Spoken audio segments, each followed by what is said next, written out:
La Iglesia Cristiana Amor, Fe y Esperanza presenta a continuación la enseñanza de la poderosa Palabra de Dios. Gracias damos por la vida. Jesús dijo: por tanto, todo el que me oye estas palabras y las pone en práctica es como un hombre prudente que construyó su casa sobre la roca. Escuchemos entonces la exposición del mensaje bíblico en la voz del pastor Iván Reyes. Si trajeron Biblias, por favor, levántenlas y hagamos esta declaración en torno a ella, siendo que vamos a estudiarla. Diga conmigo, por favor: todo lo que Dios ha escrito en la Biblia es importante.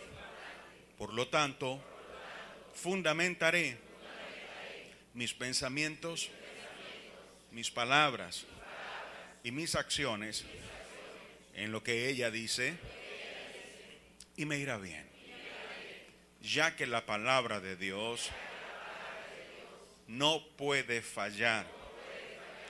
Todo lo que Dios ha dicho, Él lo hará. Amén. No se sienten aún, tengan la gentileza de abrir sus Biblias en Colosenses capítulo 3, verso 13. Colosenses capítulo 3, verso 13. Dice de esta forma la palabra. Cualquier cosa pueden mirar las pantallas también. Soportándoos unos a otros y perdonándoos unos a otros si alguno tuviere queja contra otro. De la manera que Cristo os perdonó, así también hacedlo vosotros. Amén. Siéntense, por favor.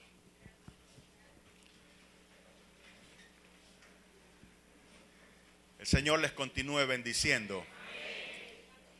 Amén. Bienvenidos. Hoy estoy terminando una serie que comencé la semana pasada acerca del perdón. Si usted no pudo estar el domingo anterior, realmente lo lamento muchísimo, porque por razones técnicas la enseñanza del domingo pasado no se pudo grabar.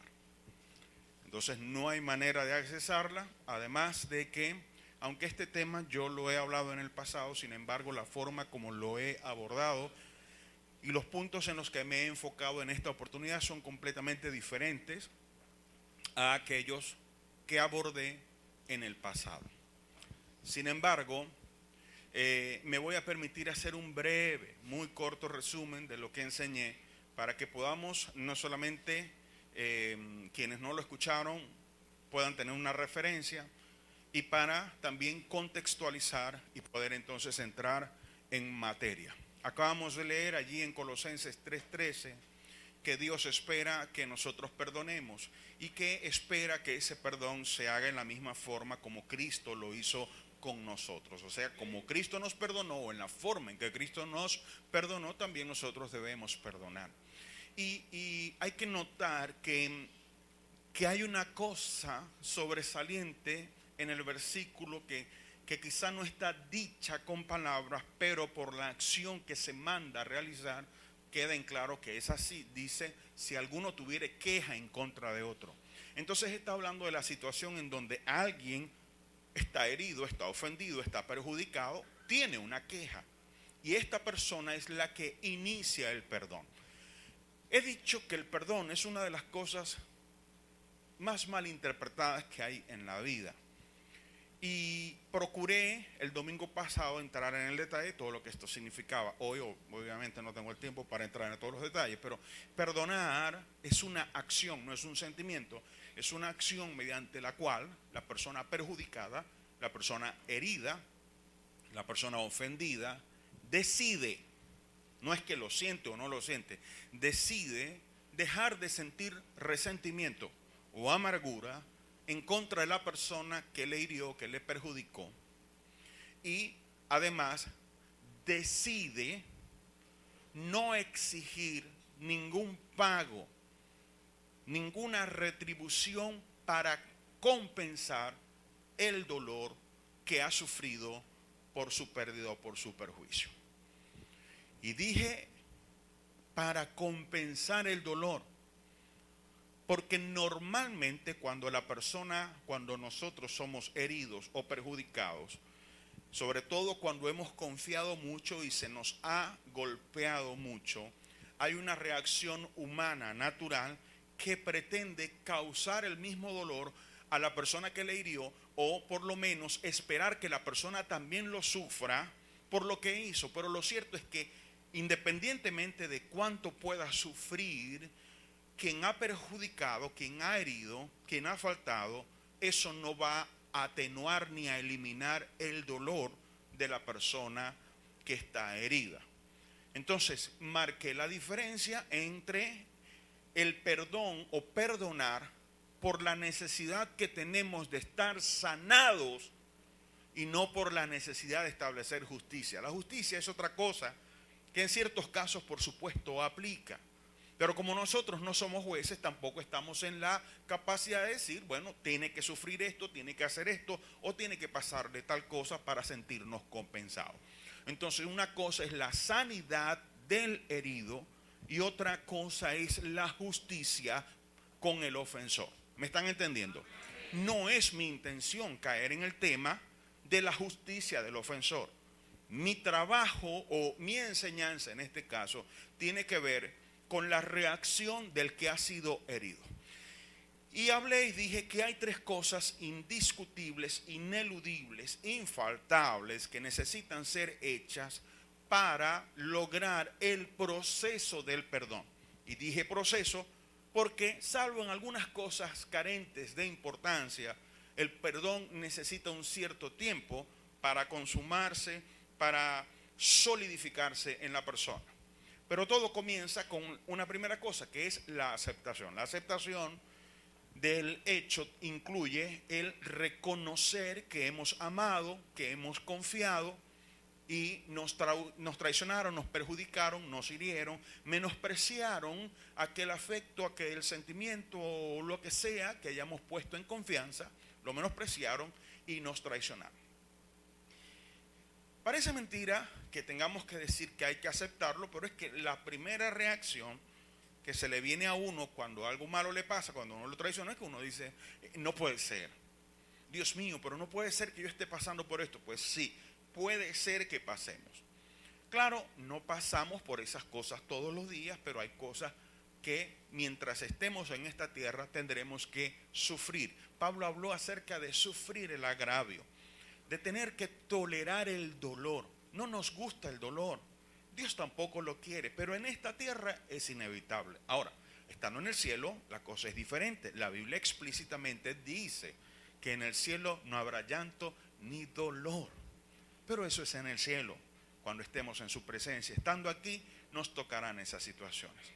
Pero cuando una persona está herida, digamos que en su alma se producen tres cosas principales. Quizás hayan otras más, pero las principales son: primera, el dolor que hace que la persona no quiera ver más allá de lo que está viviendo. O sea, considera que ya no es posible seguir siendo feliz, que quizá de ahora en adelante la vida no va a ser la misma, ya no va a tener la misma chispa, no va a tener el mismo brillo, no va a tener el mismo candor. Entonces la persona se cierra en su dolor, número uno. Número dos, la persona se ata a la situación. Entonces pueden estar sucediendo otras cosas en su vida, pero esa persona solo piensa en el mal que le hicieron. Puede que esté triunfando en el trabajo, puede ser que esté triunfando familiarmente, pueden estar pasando cosas maravillosas en su vida, pero la persona vive atada, enfocada en lo que sufrió. Y en tercer lugar, lo que sucede es que la persona se detiene. Parece como que la vida en ese momento hizo una pausa y para todo el mundo continúa, pero para esa persona no. Entonces la persona no avanza en conformidad con lo que Dios tiene para esa persona. En el caso nuestro, como cristianos, sabemos que Dios nos ha creado, nos ha hecho, nos ha permitido existir con un propósito. Y ese propósito, dice la Biblia, que Dios lo comienza, nos lo hace saber. En Filipenses 1:6 dice que Dios nos lo hace saber, lo inicia, pero también lo perfecciona, o sea, lo cumple. Y si dice la Biblia allí, dice, el que comenzó en vosotros la buena obra, la perfeccionará hasta el día de Jesucristo. Entonces, quiere decir que si hay un comienzo y hay un final, pues obviamente no todo esto se hace en un solo momento. Entonces, a través de un conjunto de cosas, de vivencias agradables, desagradables, nosotros pues vamos en la realización de ese propósito que Dios tiene para nosotros. Pero cuando la persona está herida, entonces se detiene y no avanza. Cuando hablamos de perdonar, cuando la Biblia nos habla de perdonar, y de hecho cuando la Biblia nos enseña a que sea un acto que se inicia en la persona ofendida y no en el ofensor, lo que busca la Biblia decirnos es que la persona ofendida tiene que sanar. El perdón es para su sanidad. Entonces, cuando el ofendido perdona, entonces logra, por una parte, superar el dolor, que en oportunidades se da de manera instantánea, en otras oportunidades se da progresivamente, hasta que finalmente se desaparece el dolor, y en algunos casos no desaparece por completo, sino que queda como un recuerdo nostálgico, como un dolor nostálgico de algo que sucedió alguna vez y nos dolió y nos hirió. Pero también cuando la persona perdona, esa persona corta la cadena que le ata a ese hecho y le permite, sí, me pasó esto, pero también hay otras cosas que están sucediendo en mi vida. También hay otras cosas buenas que necesito observar, que están a mi alrededor y que Dios las está haciendo en este presente. Pero también cuando la persona perdona, puede seguir avanzando según el propósito de Dios. A veces el avance se da con un poquito de dolor. Lo importante en esta tierra no es que no haya dolor, lo importante es que tú avances, que tú llegues a la meta de lo que Dios estableció para ti. Entonces, cuando decidimos perdonar, no es que estamos justificando la acción del que nos perjudicó, no es que estamos aplaudiéndolo, no es que estamos menospreciando el dolor o la bajeza de lo que se ha hecho. No, lo que estamos haciendo es, un momento, he sufrido, esto me ha perjudicado, pero no voy a quedarme atado a este hecho. Esto no es lo único que Dios tiene para mi vida. Sufrir no me tocó a mí en esta vida. Algunas cosas tengo que sufrirlas, pero también la Biblia me habla del gozo del Señor, que el gozo del Señor es mi fortaleza. También la Biblia me dice que debo gozarme en todo tiempo, que me regocije en el Señor. Así que no solo para mi vida está la experiencia amarga, traumática de este evento, sino que también hay otras cosas para mi vida. Puedo observar otras cosas buenas que estén ocurriendo. Pero ¿sabes qué? Aunque no tengo ganas, voy a seguir avanzando. Dios tiene cosas para mí y sigo caminando y sigo caminando. A medida que vas avanzando y que vas caminando, todo en ti va cambiando. Entonces la aceptación te lleva a eso. Te lleva a poder convivir momentáneamente con el dolor. A aceptar que sí, perdiste, no eres el único, no eres el primero y ciertamente ni serás el último, ni será la última vez que te pasa. Porque a veces pensamos que tenemos todo bien cubierto, cuando de pronto surge algo que no habíamos previsto que podía suceder y nos duele, nos hiere, nos molesta, etc. Pero cuando ya uno ha aceptado su hecho, pues uno sigue adelante, uno sabe que hay cosas mejores que Dios tiene preparadas para nosotros y que con Cristo todo es posible. Entonces sanamos ese dolor, ese sabor amargo, se va atenuando y seguimos adelante, seguimos hacia lo que Dios nos ha llamado. Eso en primer lugar, la aceptación. En segundo lugar está la remisión. Remitir es liberar a alguien de la necesidad de pagar por lo que hizo. Ahora, insisto, no es que la situación no amerite una retribución. Yo no estoy hablando de justicia. Yo estoy diciendo, para que su dolor desaparezca, con que la otra persona pague, eso no va a suceder. para que usted pueda continuar adelante, que la otra persona pague, eso no va a hacer que usted siga adelante. Seguir adelante es una decisión que uno toma y con la ayuda del Señor se realiza. Entonces decidimos que hemos tomado, valga la redundancia, la decisión de no exigir que esa persona pague en compensación por mi dolor. Pero también decidimos remitirnos a nosotros mismos, o sea, perdonarnos a nosotros mismos. Dejar de estarnos flagelando diciéndonos: ¿por qué fui tan tonto? ¿Por qué no pude prever lo que venía? ¿Cómo fue que no me di cuenta? Bueno, usted no es Dios, y a Dios, que siendo perfecto, a Dios también se las hacen, a Dios también lo perjudican, a Dios también lo traicionan, a Dios también lo hieren. Entonces, es inevitable en este mundo que usted tenga que vivir ciertas circunstancias. No estoy diciendo que eso es lo que siempre le va a tocar, pero lo que quiero decir es que es parte de la vida vivir momentos y situaciones dolorosas. No se puede amar, lo voy a repetir, no se puede amar sin tomar el riesgo de que a uno le traicione. En la amistad, en los sentimientos, en el amor de pareja, en lo que sea. En todo aquello que amerite confianza, usted no puede darla si no corre el riesgo de que le falten a esa confianza. En tercer lugar, decidimos olvidar. Olvidar no es la incapacidad de recordar algo. Eso no existe. Por eso la gente a veces se confunde con esto de perdonar, porque piensan que perdonar es olvidar en el sentido de que ya no lo recuerdo más. No. El verbo olvidar lo que significa es dejar de tener algo presente.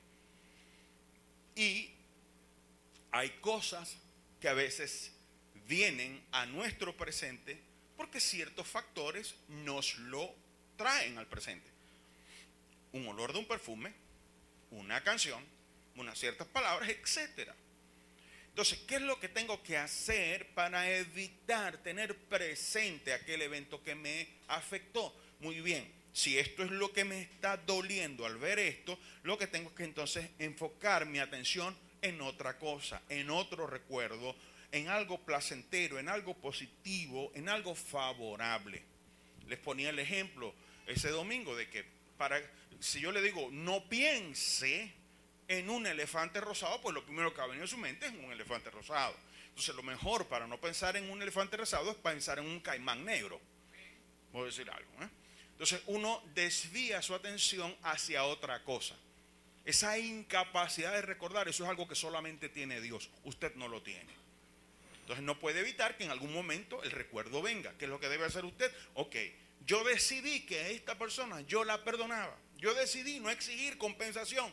Yo decidí levantarme y seguir adelante. Yo decidí no vivir encadenado de ese recuerdo. Yo decidí no vivir con ese dolor, porque la vida no es solo dolor. Y porque Dios no solamente me ha permitido sufrir ese mal momento, sino que también Dios me ha permitido gozar y disfrutar de muy buenos momentos. Entonces hay un balance. Y entonces usted se enfoca en otra cosa. Hasta allí, palabras más, palabras menos, fue lo que enseñé el domingo pasado. Estas tres cosas, dije hace un rato, son ineludibles. Si no se cumplen las tres, no hay un genuino proceso de perdón. Y según sea la circunstancia, según sea el perjuicio, a algunos les tomará un poco más o un poco menos de tiempo. Hay cosas que no tienen tanta importancia. Y hay cosas que no repercuten tanto en la familia, en la sociedad, como hay otras. Si de pronto, por ejemplo, alguien de ustedes me trajo un chocolate, yo lo puse allí, y entonces vino una persona malintencionada, por broma o por lo que sea, viene, se lleva mi chocolate y se lo come. Claro, eso no me va a gustar, ni a usted que me lo regaló le va a gustar. Pero tampoco voy a exigir al Tribunal Supremo de Justicia que se haga cargo del asunto. Eso no tiene importancia. Vaya, cómpreme otro, o no me dé nada, o quédese tranquilo, vamos a olvidar eso. Pero hay ciertas cosas que sí tienen repercusiones, que van mucho más allá, pues son situaciones muy dolorosas. Y yo me permití el domingo pasado señalar dos cosas que son muy difíciles de superar y en las que hay que explicar bien lo que es el perdón. Son las situaciones donde hay violación y donde hay homicidio. Entienda por homicidio el deseo intencionado de matar a alguien. En cuestiones de ley, en cuanto a la justicia, se habla de homicidio culposo y de homicidio intencional. El culposo es que la persona no tenía el deseo de asesinar, pero por factores que escaparon a esa persona, hubo el asesinato o el homicidio. Vamos a llamarlo así mejor. Pero en el homicidio intencional, la persona tenía la determinación, lo había planificado. Entonces las penas son diferentes, pero ambos reciben pena. Entonces, estas son dos situaciones diferentes que tienen que ser analizadas, no en un contexto particular aquí en la iglesia y en la enseñanza, sino en el contexto particular de los individuos que tengan o que han tenido que pasar por una situación como esa. Por lo tanto, si hay personas que han pasado por cuestiones de violación, lo que yo voy a decir quizá no les aplique en su totalidad a todos aquí. Entonces cada caso necesita ser examinado particularmente. Ahora, a veces dentro de esas malas concepciones e ideas que las personas tienen acerca del perdón, entonces la gente dice, perdonar es olvidar. No. Pero pastor, usted dijo que hay que olvidar. Sí, pero cuando dije olvidar allí no me refería al sentido de la justicia. Y normalmente quienes reclaman perdonar es olvidar son aquellos que han ofendido, porque no quieren que le apliquen la ley. No quieren verse en la obligación de tener que restituir o pagar por lo que hicieron. Como dije, hay cosas que no tienen importancia, que pueden ser toleradas y sufridas, pero hay ciertas otras cosas que tienen una repercusión que si no hay una retribución o una aplicación de justicia, el mal aún es mayor. Entonces, en ese caso, perdonar es olvidar, no aplica. Ahora, para la sanidad personal del ofendido, perdonar es olvidar. O sea, dejar de tener el asunto presente para que no me duela. Porque mientras lo recuerde, obviamente, me va a doler. ¿Me están entendiendo? Ahora, les cuento una historia. El rey David, el muy amado, admirado rey David. Este hombre que ha sido el ejemplo, el paradigma de lo que es el hombre menospreciado, a quien Dios escoge y lo pone en alto. Este hombre a quien Dios le hace un juramento y hace un pacto con él y le dice, mira, a ti no te va a faltar un rey que se siente en tu trono y de tu misma descendencia me saldrá el que es el Mesías, el que habrá de reinar para siempre. Por eso a Jesús se le llama en la Biblia también el hijo de David. Muchas veces se le dice el hijo del hombre, pero en otras oportunidades se le dice el hijo de David. Ahora, este David sin duda fue un buen hombre, pero tiene ciertos episodios oscuros. Por ejemplo, como padre fue muy mal padre. Eso ustedes lo pueden leer. En segundo de Samuel pueden leer cómo fue la vida de David con sus hijos. Pero hubo una cosa muy escandalosa que él hizo. Resulta que cuando en un tiempo Israel estaba en guerra contra los amonitas, todo el ejército estaba peleando allá en Amón. Pero David estaba en su palacio. Y una tarde no tenía nada que hacer, se había acostado. Se levantó y empezó a caminar por el techo de su palacio. Y entonces, viendo hacia los lados, vio a una casa y resulta que una vecina se estaba bañando. Y él la vio y le gustó a la vecina porque le pareció que la mujer, y de hecho la Biblia dice, la mujer era muy hermosa. David la llamó. Se valió de su autoridad y la mandó a buscar. Y entonces vino y dice la Biblia, se acostó con ella. Pero resulta que la mujer no era cualquier mujer. La mujer estaba casada y tenía hijos. Y resulta que el esposo de esta mujer era un soldado del ejército de David que estaba en la pelea, en la batalla contra los amonitas.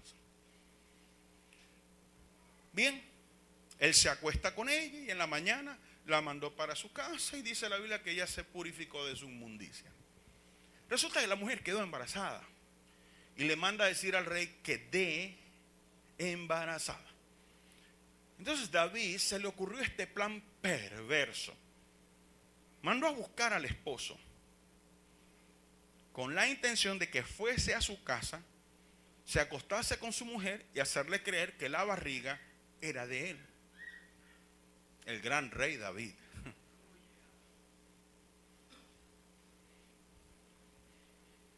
¿Qué maquinación tan baja? Entonces cuando el hombre llegó, el hombre se llamaba Urías. Le dice, mira Urías, ¿cómo está todo? Dame reporte de cómo están las cosas allá, cómo está el general Joab, cómo va la guerra, cómo está el ejército. Bueno, las cosas están así, rey, tal cosa. Bueno, está bien muchacho, le dijo. Vaya para su casa, arréglese y pase tiempo con su esposa. ¿Sabes qué hizo Urías? No se fue a su casa. Se quedó a la entrada del palacio cuidando con otros soldados al rey. El rey se entera al día siguiente y lo manda a llamar. Le dijo, pero bueno, ¿por qué te quedaste? Yo te mandé para tu casa. Y le dijo, no rey, eso no es ético. ¿Cómo cree usted que yo iba a hacer una cosa de esa? Mire, mi general Joab está allá peleando. Mis compañeros soldados están allá peleando. El arca de la alianza de Israel está allá bajo tiendas. ¿Cómo cree usted que yo voy a estar disfrutando en mi casa? Eso no es moralmente ético. Dijo David, qué buena broma me eché yo con este hombre. ¿Cómo hago? Ya sé lo que voy a hacer. Bueno, sentate ahí. Vamos a comer y vamos a tomar vino. Y dice la Biblia que David lo embriagó. O sea, David no se embriagó, embriagó a Urías. Cuando ya estaba bien borracho, entonces le dijo, váyase para su casa y pase tiempo con su esposa. ¿Sabes qué hizo Urías? Cuando salió, yo no voy para mi casa, yo soy un soldado. Se quedó otra vez con los compañeros soldados y no se fue a dormir con la mujer. ¿Sabes entonces lo que se le ocurrió a David? Le envió una carta al general Joab y le dijo, aquí te envío a Urías Eteo. Tú lo vas a poner al frente junto con los soldados que van al frente en la batalla. Cuando la batalla arrecie, ustedes echan atrás para que maten a Urías Eteo. El rey David. Así pasó. Lo enviaron, lo pusieron al frente con los otros soldados. Cuando empezaron a lanzar flechas, todos echaron para atrás, mataron a Urías. Joab le envía mensaje a David y le dice, mira, estábamos así, rodeamos a la gente, pero esta gente empezaron a caernos a flechazos y mataron a Urías. Bueno, no hay problema, dice David. En la batalla unos mueren, otros se salvan. ¿Qué más se va a hacer? Sigue para adelante, hermano. Y él siguió como que no había hecho nada. Entonces el profeta Natán se levanta porque Dios le habla y le dice, ve a donde el rey David. Y le dice esto al rey. Mira, había un hombre rico que tenía muchas ovejas y vacas. Y había un hombre pobre que tenía una corderita, una sola. Y él quería tanto esa corderita que la corderita comía hasta del bocado de él. Comía hasta de su plato. Hasta dormía con él. Era como una hija para aquel hombre. Pero entonces vino un viajero a casa del rico y este no quiso matar a ninguno de sus animales, sino que mandó a buscar a la corderita del pobre y la mandó a matar. Ay, de una vez se enfadó el justiciero David. Ese hombre es un perverso. No tuvo misericordia. Ese hombre tiene que pagar con 4 tantos más. Entonces, fíjate cómo estaba cegado por su maldad. Entonces, Natán le dice, ese hombre eres tú. Esto te dice Jehová, yo te di como rey de Israel, te di el reinado de tu señor que te aborrecía, te di sus mujeres, te di todo. Y si esto te hubiera parecido poco, yo te habría añadido más. Pero tuviste en poco la palabra de Jehová. Ahora, vea las consecuencias de lo que ocurrió. Segundo de Samuel, capítulo 12, verso 9 al 4. Segundo de Samuel, capítulo 12, versos 9 al 14. Quise decir, dije al 4, como que vamos delante para atrás. ¿Por qué pues tuviste en poco la palabra de Jehová, haciendo lo malo delante de sus ojos? Pareciera hasta aquí como que el asunto solo Dios lo vio. Leamos. A Urías Eteo heriste a espada y tomaste por mujer a su mujer, y a él lo mataste con la espada de los hijos de Amón. Por lo cual ahora no se apartará jamás de tu casa la espada, por cuanto me menospreciaste y tomaste la mujer de Urías Heteo para que fuese tu mujer. Así ha dicho Jehová: he aquí yo haré levantar el mal sobre ti de tu misma casa, y tomaré tus mujeres delante de tus ojos y las daré a tu prójimo, el cual yacerá con tus mujeres a la vista del sol, porque tú lo hiciste en secreto, mas yo haré esto delante de todo Israel y a pleno sol. Entonces dijo David a Natán: pequé contra Jehová. Y Natán dijo a David: también Jehová ha remitido tu pecado, no morirás. Mas por cuanto con este asunto hiciste blasfemar a los enemigos de Jehová, el hijo que te ha nacido ciertamente morirá. Bien, bueno, el asunto no fue tan secreto, todo el mundo lo sabía, y los enemigos del Señor también lo supieron y blasfemaron contra Dios por lo que David había hecho. ¿Qué nos muestra esto? Que hay ciertas acciones a veces en la familia. Cuando dije familia, me quise referir cuando hay violaciones dentro de la familia, cuando hay situaciones en la sociedad o en la iglesia que de no tomar una acción justa de retribución, incitaría a la gente a pensar: pues yo puedo hacer lo que yo quiera, con que diga perdóname, la gente me tiene que perdonar y el asunto queda olvidado y nadie me va a hacer nada.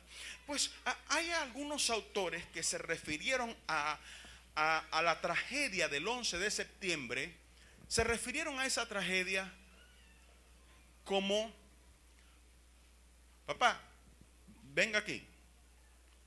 Que se refirieron a esa tragedia como cómo perdonar lo imperdonable. Tanta gente que murió por estos criminales. Miren para acá, por favor. Por estos criminales. ¿Cómo se podía eximir de justicia a gente que había hecho un mal tan terrible? A eso llamaban como perdonar lo imperdonable. ¿Y mamá? Broma. Bueno, pues como dije, una cosa es el perdón como el instrumento divino para que el herido, el ofendido, el perjudicado pueda sanar, pueda romper, cortar con ese evento y pueda seguir adelante. Y otra cosa es la retribución de la falta. Hay ciertas faltas que no ameritan de retribución, pero hay ciertas cosas que si no se hace algo, entonces todo el mundo las va a seguir haciendo. Queda mucha gente expuesta a que se sufra de forma continua y quizás incluso hasta más obscena lo que aquel otro ya sufrió. ¿Me están entendiendo hasta ahora? Por eso Dios le dice a David, o sea, Natán le habla a David y le dice: Jehová ya remitió tu pecado. Ahora, ¿qué es remitir? Remitir es exonerar a alguien de la necesidad de pagar. Pero bueno, no le dijo que siempre la espada iba a estar, o sea, nunca se iba a apartar la espada de su casa, que a sus mujeres las iban a violar a plena luz del sol. No dijo eso Dios, sí, pero de lo único que Dios le remitió fue de su muerte, porque era digno de muerte. Por eso Dios le dice, Natán le dice: Jehová ha remitido tu pecado, no morirá. Pero las otras cosas, por cuanto él, siendo una figura tan emblemática, lo que había hecho representaba como que Dios tolera esas cosas. Yo he conocido gente que reniega de la Biblia, pero le gusta la parte de que Salomón tuvo varias mujeres. Entonces se toman de ahí, pero Salomón tuvo muchas mujeres. Sí, pero ¿por qué no me tomas la parte de Cristo cuando él dijo varón y hembra los creó? Porque entonces en ciertas cosas o acuden a ciertas cosas para justificar y darle continuidad a sus malas acciones. Entonces, escúcheme. Hay dos cosas que no necesariamente implican perdón, que en ciertas circunstancias pueden hacerse, pero que no en todas circunstancias son recomendables. ¿Cuáles son estas dos cosas? La primera es la reconciliación. ¿Puede haber reconciliación entre dos individuos? Uno faltó y el otro fue perjudicado. Pues hay circunstancias que lo permiten, pero hay otras que no. No sería conveniente, ni prudente, ni incluso psicológicamente saludable. Leamos en Romanos capítulo 12, verso 18. Romanos 12, 18. Allí dice: en cuanto dependa de vosotros, estad en paz con todos los demás o con todos los hombres. Pero fíjese que no dice, esto es lo que no dice, estén en paz con todos los hombres. No dice en lo que dependa. Hay cosas que no dependen de ti. Y por lo tanto hay gente con la que tú no vas a poder estar en paz. Porque no depende de ti, depende de un común acuerdo. La reconciliación es el restablecimiento del concilio o la concordia o la relación entre dos o más partes. En este caso entre dos partes. Cuando un evento dañino, injurioso, lo que sea, ha ocurrido por una de las partes. En la reconciliación, ambas partes necesitan, primero a solas, individualmente, por su parte, necesitan considerar si es prudente volverse a reconciliar. Por ejemplo, en los casos de violación, y sobre todo cuando la violación ha sido dada entre familias, ahí la reconciliación no es recomendable.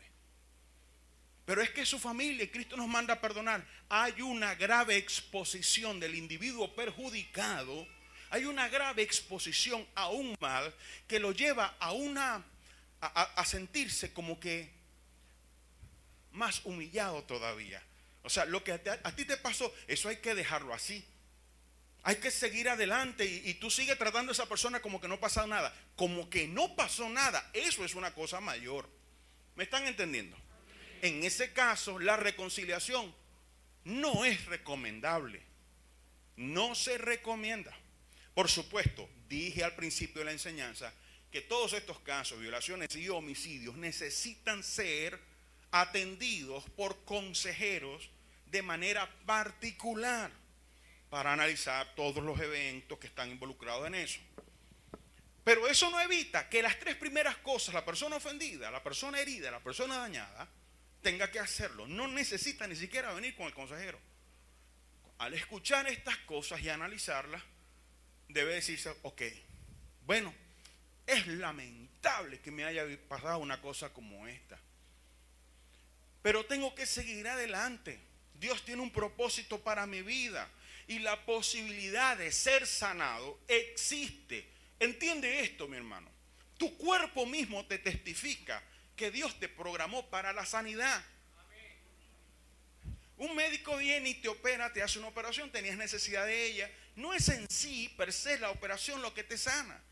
Es la concurrencia de la operación, pero también de los elementos que están dentro del cuerpo, la sangre, los elementos de la sangre que hacen que el cuerpo se sane y supere el proceso traumático, quirúrgico u operatorio. ¿Me están entendiendo? Por eso dice el médico, bueno, ya cumplimos, ya lo demás es de recuperación. ¿Y quién da la recuperación? No es la fuerza de voluntad, no está luchando por su vida. No, el cuerpo tiene su propia programación, lo demás queda en manos de Dios, por supuesto. También en tu psiquis, en tu alma, Dios te ha programado para sanar. Claro, entre tanto que tú quieras seguir sufriendo, pues no vas a sanar. Pero si tú tomas la decisión, tú puedes superarlo. Digo, hay cosas que se superan por completo. Y hay otras cosas que lamentablemente se arrastran con un recuerdo vago por el resto de la vida. Lo importante es que tú sigas adelante. Diga el que tiene a su lado, lo importante es que yo siga adelante. David pecó muy feo. Y era el rey escogido por Dios. Fue un hombre engrandecido por Dios. Pero como lo que hizo repercutió moralmente y espiritualmente, no solamente en su nación, sino más allá, Dios dijo, yo tengo que hacer algo para que la gente entienda que esto no se tolera, que esto no se debe hacer. Y David sufrió esas consecuencias. Entonces hay ciertas cosas, por ejemplo, en los casos de infidelidad, esas cosas necesitan ser analizadas. No están en la obligación de reconciliarse esposos cuando ha habido la infidelidad. Pero si ambos consideran, sobre todo la persona perjudicada, considera que sí vale la pena, que en fin, lo que sea, pues se hace. Pero no es una obligación. Por lo tanto, el ofensor no puede venir reclamando derechos. No, pero ya tú me perdonaste, esto hay que dejarlo atrás. No, un momentito. Eso no es así tan fácil. Digo, de acuerdo a la gravedad de la falta. Una de las cosas con las que la gente irresponsable le gusta atacar es con esta. Pero tú eres cristiano, tú tienes que perdonar, tú tienes que olvidar, tú tienes que dejar esto a un lado, porque tú eres cristiano. Un momentico, yo soy cristiano, pero Cristo es Él, no soy yo. Hay cosas que le son fáciles a Él, a mí no, porque yo soy un ser humano. Y eso no es más que un acto de manipulación del ofensor, buscando evitar primero la confrontación con el hecho que cometió, y segundo, con la responsabilidad, cuando esto lo amerite, de tener que pagar por lo que hizo, porque hay ciertas cosas en las que la justicia sí debe intervenir. Usted se imagina que las personas que causaron la tragedia del 11 de septiembre hubiesen sobrevivido y que dijeran al final, no, nos arrepentimos, esto estuvo muy mal, pedimos perdón, nos perdonan, ok, sí, los vamos a perdonar, bueno, salimos en libertad a trabajar y ahora, eso no es así. Hay ciertas cosas que ameritan de un cierto trato y por lo tanto en ciertas situaciones la reconciliación no es recomendable, pero eso no significa que no se perdonó. Expliqué bien, ¿verdad? Esto me lleva a la quinta cosa, es la restitución. Claro, si ambas partes analizaron y convinieron que era prudente, que era recomendable, que era beneficioso, que era factible superar la situación y seguir adelante, entonces puede haber reconciliación, pero después de la reconciliación tiene que haber restitución. Restituir es devolver. Y la restitución no va por parte del ofendido, sino por parte del ofensor. El manipulador hace esto, ofende, pide perdón, entonces cuando el herido, que no ha tenido la oportunidad de expresar su dolor, porque cuando se van a reconciliar hay que darle la oportunidad al ofendido de que bote, saque, exteriorice todo el dolor que tiene. No, pero ya no digáis más nada, yo estoy claro con que yo fallé. Deje de manipular. Usted está tratando de evitar sentir dolor habiendo ofendido. Deje al ofendido que hable, que le exprese que sufrió por causa suya. Mandar a callar al ofendido es una manipulación que no va a permitir que la reconciliación se dé como tiene que ser. El ofendido tiene que hablar y tiene que hablárselo en su cara. Me heriste, me ofendiste, me faltaste, lo que sea. Y el ofendido tiene que callarse la boca si en verdad quiere reconciliación y escuchar. Y al final, después que se haya desahogado, no, pero es que tiene como 2 días en eso, puede tener hasta 1 mes. Ay, pastor, pero es que a mí me habían dicho que como somos cristianos tenemos que de una vez. Eso no es así. Eso es una mala interpretación del cristianismo y de la Biblia, dicha por gente que no conoce la Biblia. Por eso dije que en muchos casos usted necesita acudir a un consejero bíblico de preferencia. Y por supuesto una persona con moral, con conocimiento y que sea confiable, que no le vaya a vender su secreto. Pues no necesita sumarle otro dolor a un dolor existente. Entonces, en la restitución, el ofensor acepta que dañó, que la relación, aunque se volvió a restablecer la relación, no tiene la misma calidad al momento. Porque muchas veces el ofensor, en manipulación o en aras de no restituir, dice, no, pero ya, vamos a dejar eso ya atrás, ya, eso no hay ni que hablarlo. Eso no es así. Una vez que el ofendido ha expresado todo su dolor, entonces el ofendido pone las condiciones. Porque si le vas a pedir confianza, tienes que darle garantías ahora de que no le vas a faltar a esa confianza. Entonces vas a tener que, ¿cómo es que dice la gente a veces? Calarte la llorantina. No, pero eso que es cristiano, pastor, a mí me duele. Bueno, pero debiste haber pensado eso antes de caer. Pastor, está siendo muy duro. No estoy siendo duro, estoy siendo objetivo. Lo que pasa es que a la gente le gusta venir a la iglesia a que le soben la espalda. Yo no le sobo la espalda a nadie, a mi esposa nomás.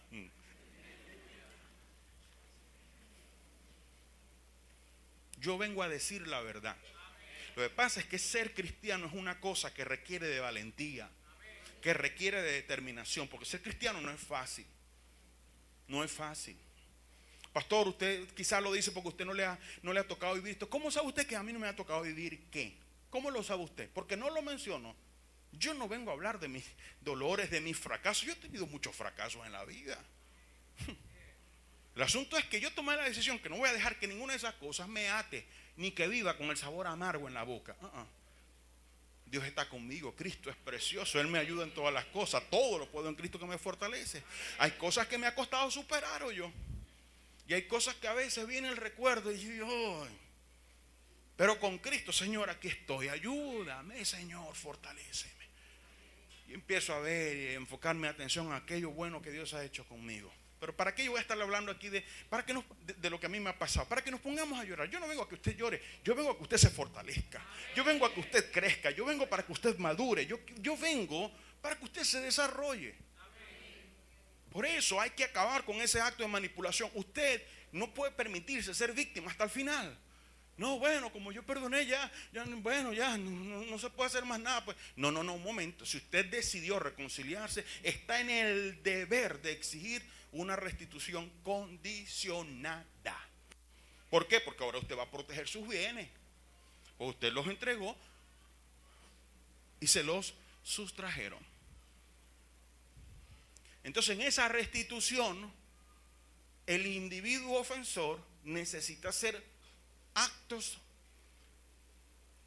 Juan el Bautista lo llamó frutos de arrepentimiento. Tiene que dar fruto, tiene que dar testimonio y tiene que ser paciente para que la persona ofendida pueda progresivamente devolver la confianza. No, como ya tú me perdonaste, todo como antes, ¿verdad? No, como antes no. Ahora hay que trabajar en esto. Si decides reconciliarte, tienes que saber, ofensor y ofendido, tienes que saber que hay que trabajar en la relación.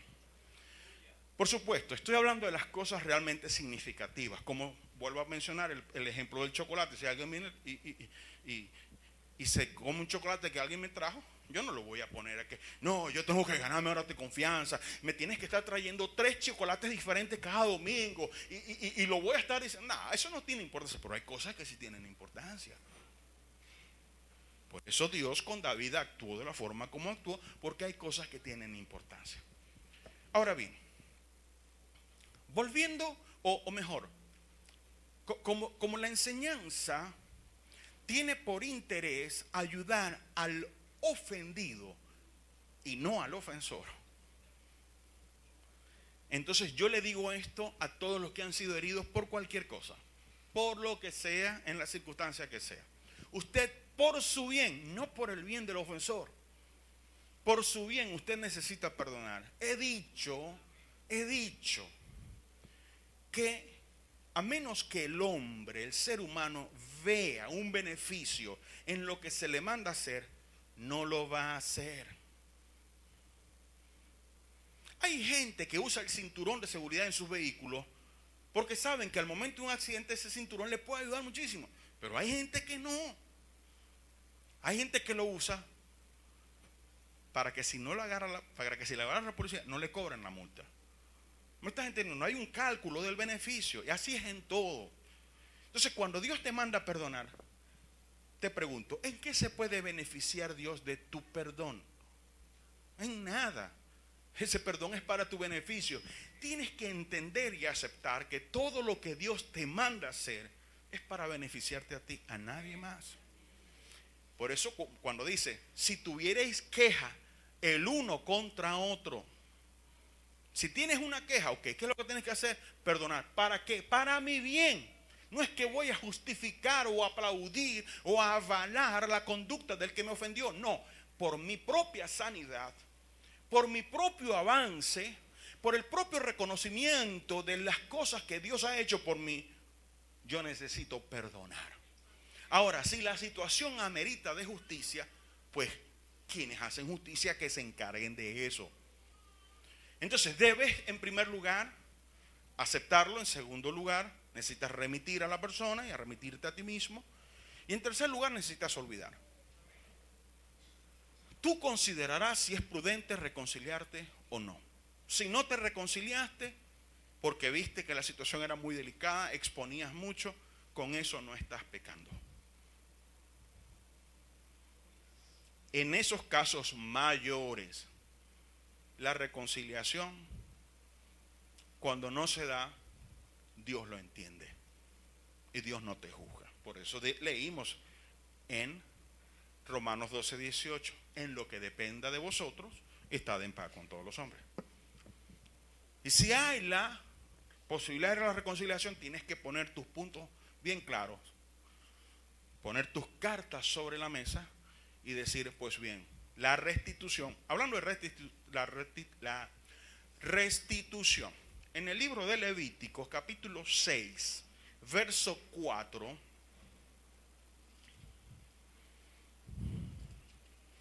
leemos esto.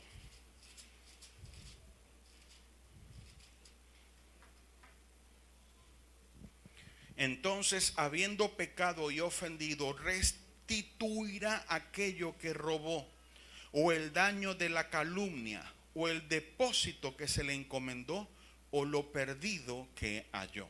La Biblia habla de restitución, pero esta restitución en los casos que aplica. Hay cosas que no tienen importancia. No nos vamos a ahogar tampoco en un vaso de agua. Pero en las cosas que sí tienen importancia, debemos buscar la forma, número uno, porque claro, cada evento malo vivido trae un aprendizaje de cómo evitarlo, porque no es que tampoco, bueno, yo voy a seguir sufriendo, me voy a seguir exponiendo. Yo, en lo personal, le digo, a causa de las cosas que a mí me ha tocado vivir, yo me cierro en muchas cosas para poder tener mi corazón sano y poder seguir adelante cumpliendo aquello a lo cual Dios me llamó. Entonces a veces a la gente se le hace fácil juzgar que uno es así por aquello, pero no saben qué hay detrás. ¿Me están entendiendo, hermano? Entonces tú no te dejes afectar por lo que la gente diga de ti, porque tú tomaste X o Y situación. No te dejes manipular. Acepta lo que Dios te está diciendo el día de hoy. Te lo he demostrado con versículos bíblicos. Eso sí, no te ates al dolor, no te ates a ese hecho. Sigue adelante aquello que Dios te ha llamado a cumplir y a lograr. Todo en Cristo Jesús, todo es posible. Todo lo puedes superar. Por favor, póngase en pie. Incline su rostro. Permítame orar. Padre, no puedo yo en este momento, en la generalidad de tantas personas que hay aquí presentes, no puedo yo llegar a una simple conclusión ante tantas cosas. Pero sé, Señor, yo sé que para el caso de todos, cualquiera que sea ese caso, tú igual nos pides que perdonemos por nuestro propio bien, por nuestra propia sanidad, por nuestro propio crecimiento. Por eso, Señor, acudo a ti. Yo te lo pedí al principio, te lo pedí a lo largo de la semana mientras me preparaba, mientras intercedía por este servicio y el del domingo anterior. Y te pedía, Señor, que debido a la particularidad de cada quien, la enseñanza seguro aplica de diversa manera, pero te pedí que le dieras a cada uno iluminación y revelación para que sepa qué hacer en su caso particular. Eso mismo vuelvo a pedírtelo ahora, en el nombre de Jesús. Yo les he dado las herramientas que tú nos muestras en tu palabra. Ahora dales tú la revelación, la iluminación y la guianza de lo que deban hacer en la particularidad de sus vidas para que puedan perdonar. En los casos donde la reconciliación es viable, ayúdalos a superar los eventos del pasado y dale, Señor, al ofensor el toque que le permita ser humilde y paciente, entre tanto que la confianza se le devuelve o se le vuelve a entregar.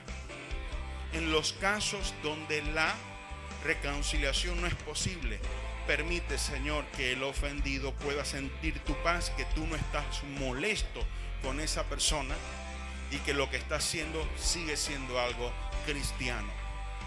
Una cosa, Señor, de sentido común, como lo hemos visto en la historia de David y Betsabé. Padre, te pido pues que seas propicio para que todos puedan superar el dolor, puedan superar el hecho y puedan seguir adelante. Te lo pido en el nombre de Jesús. Amén y amén. Decimos todos amén. La Iglesia Cristiana Amor, Fe y Esperanza presentó Tú me levantarás. la exposición del poderoso mensaje de la palabra de Dios en la voz de su pastor Iván Reyes. Que la gracia del Señor Jesucristo, el amor de Dios y la comunión del Espíritu Santo sea con todos ustedes. Amén.